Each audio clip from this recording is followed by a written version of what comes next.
ყოველთვის ფიქრობდი, რომ რჩეული იქნებოდა ქართველი. თუ ამაზე არ ქონდა დიდად გართულება? ჩემს ოჯახში დედაჩემს დამსახურება ეს, რომ ძალიან ხშირად ქონა საუბარი იმაზე, რა ჯობია იმას, აი ქართველია შენი ნაზი, რომ დაელაპარაკებიან, გაეხუმრები და ასე შემდეგ, ასე შემდეგ. ცეკვაზე კი ვერ მოგიძებნეს მეწყვილე, მაგრამ წლები გავიდა და სუხიშვილებიდან აირჩიე მეწყვილე. თავიდანვე მარტივად მოხიბლეთ თუ რაღაც გარკვეული პერიოდის მოგიწიათ? რამოდენიმე თვე იყო კი ისე რა ქვია. პირველ სტაზე არ გამოვიდა სხვათა შორის, ოპა ისეთი ის ქონდა.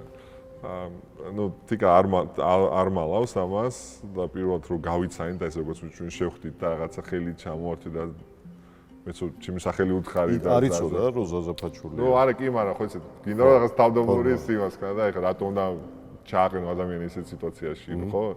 რაღაც ჩემი სახელი უთხარი, აუტყდა სიცილი და ნუ ჩემთვის ცოტა ესეთი ის იყო რაღაც შეურაცხყოფელი ის იყო. რატო გამეცინა? ნუ სიმაღლეზე გაეცინა რა თქმა უნდა და მეგობართან ერთად იყო და ნუ ვერ გავაჩერეთ. ანუ პირველი ცდა მოკლედ ის იყო, რა ქვია, არ გამოვიდა.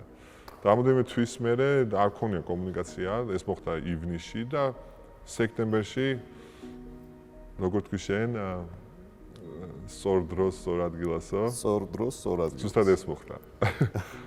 ქონდა ღონისძიება, როგორ მახსოვს, მერიაში, მაშინ 2008-ში რასო ზომი რო ქონდა, რაღაცა მამა როგორც დავკარგე ისე იმ ბავშვებთან ქონდა და იმ შოლებთან შეხვედრა და საჩუქრები მქონდა და თამაში პადიჟებდი და ასე შემდეგ იმ ნაკრების თამაშზე.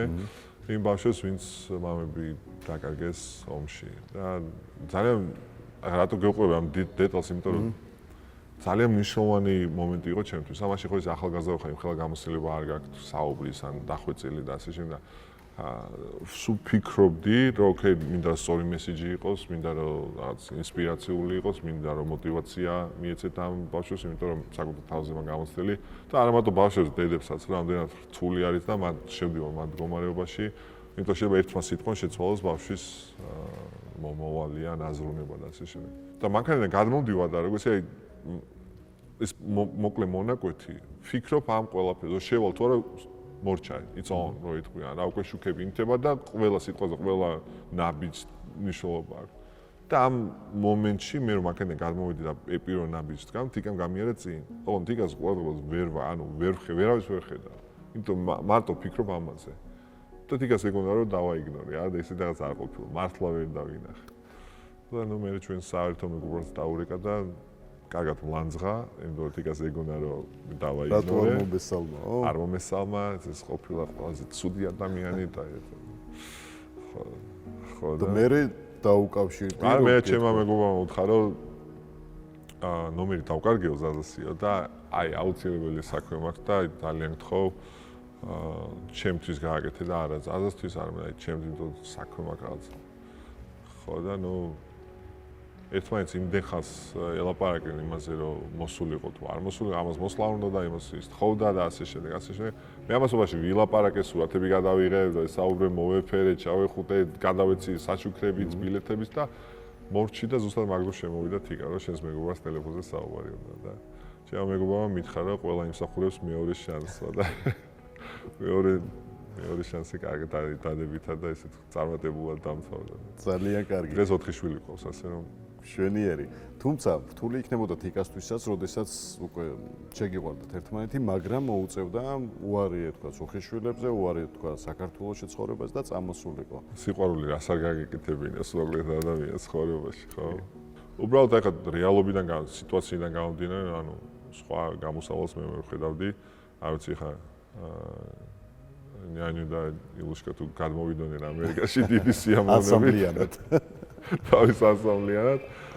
თუ ეს სხვა გამოსავალს ვერ ხედავდი მართალი გითხრა, იმიტომ რომ ერთი ფაქტი ის იყო, რომ ესე დისტანციური ურთიერთობა ძალიან ძნელი იყო და რთული იყო, წარმოუდგენელი იყო, აი მართლა რომ ნერვების ხარჯზე და როგორც მამაკაცი უფრო ალბათ ადვილად უყურებ ამ ყველაფერს, მაგრამ ქალის მხრიდან და გოგოს მხრიდან ხო ხდები ტრადიციული ოჯახია ნამდვილად და იმაზეც არ იყო საუბარი, რომ იცი, ახლა ჩამოხვიდოდი რა, რამოდენიმე დღით და რაღაც რამოდენიმე კვირით ან მოგიწია ჩამოსვლა ოჯახის წევრების გაცნობა და კი, არა, ოფიციალური სახე მიიღო. კი, ოფიციალური სახე და ზუსტად წელიწად ნახევარში მეტი უკვე აღარ შეგვეძლო მართალი გითხრა ორივეს, იმიტომ რომ მეც დასიებული თვალებით უძინა რაღაც უძილო სახით ვარჯიშე სიარული და იმიტომ რომ აქ დღე იყო საქართველოში, იქ ღამე და ღამე არ მეძინათ, იქაც ესე და თან დილით მერე ისე ვარჯიში. ისე ვარჯიში, კი, ასე რომ მეთქი და ქორწილში მოგიწიათ ცეკვა თუ არა?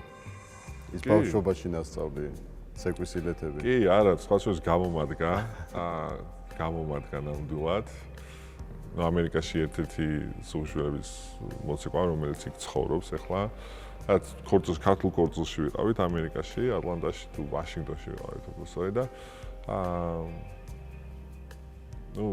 თიკა გაიცეკვა თავისმა ყოფილმა როგორ თქვა გუნდელმა, ერთად ადიოდნენ ცეკვაზე რა. ცეკვანი ქართულ ცეკვას. ხო. და რა თქმა უნდა მე რაღაც ხო დაშღვარ დაუკრავდი არა და თქვი ესე არ უნდა დავტოვოთ მეთქი და თიკა ყובה რა ძალიან მაგათო უცბად თიკას მონაყოლს გეტყვი რა. ხო.